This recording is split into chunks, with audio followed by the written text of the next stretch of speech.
mesdames et messieurs, chers collègues, madame la rapporteure, nous recevons aujourd'hui monsieur Christophe Bouillon, président depuis 2022 du conseil d'administration de l'Agence nationale de la cohésion des territoires, la fameuse ANCT. Vous êtes également maire de Barentin, en Seine-Maritime, président de l'Association des petites villes de France et ancien député. Bonjour monsieur. Vous êtes accompagné ce matin de M. Stanislas Bourron, directeur général de l'ANCT depuis début 2023 et précédemment directeur général des collectivités locales, la DGCL. Bonjour monsieur.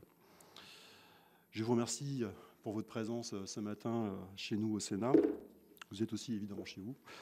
L'ANCT est l'agence à laquelle le plus grand nombre de rapports parlementaires sont consacrés, tout particulièrement au Sénat. Rien de plus normal pour l'Assemblée représentant les territoires que de s'intéresser à l'agence qui leur est dédiée. L'ANCT a d'ailleurs été citée à de nombreuses reprises au cours des premières auditions que nous avons conduites. Parfois, ce fut pour dire que les dispositifs déployés par l'ANCT recoupaient ceux des régions. Parfois, ce fut pour apprécier les travaux de l'agence, sauf lorsque ces derniers étaient insuffisamment adaptés à la réalité de leur territoire. L'utilité de l'apport des chargés de mission financés par l'agence a également été soulignée. Un souhait a toutefois été exprimé pour l'ANCT, comme aussi pour d'autres agences, celui d'une meilleure lisibilité de l'articulation entre les différents opérateurs et leurs liens avec l'État incarné localement par le préfet. Cela m'amène à vous poser une première question. Le préfet est-il bien partie prenante dans toutes les actions conduites par l'ANCT ?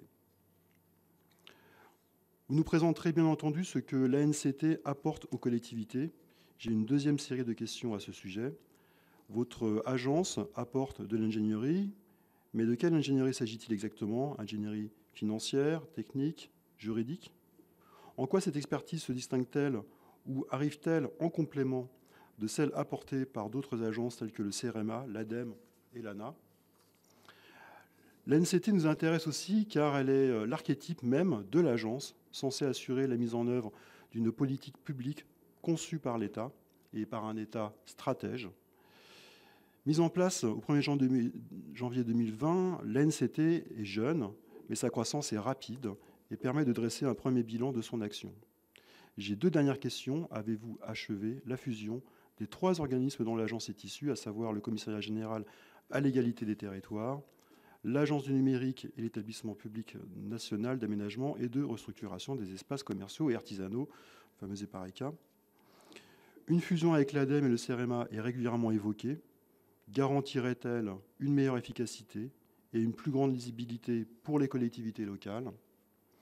Et dernière question, serait-elle, pour le coup, une fausse bonne idée, risquant d'éloigner ce super opérateur des territoires ? L'ANCT est au cœur de plusieurs thèmes importants de nos auditions, par son rapport avec les autres agences actives au niveau local, avec les services déconcentrés ou avec les collectivités territoriales. Sur tous ces points, les acteurs de terrain pointent le manque d'une vision claire de qui fait quoi. Certains regrettent même le temps où l'État, via les services départementaux, apportait une aide directe aux collectivités locales. On l'a encore exprimé il y a peu de temps ici même.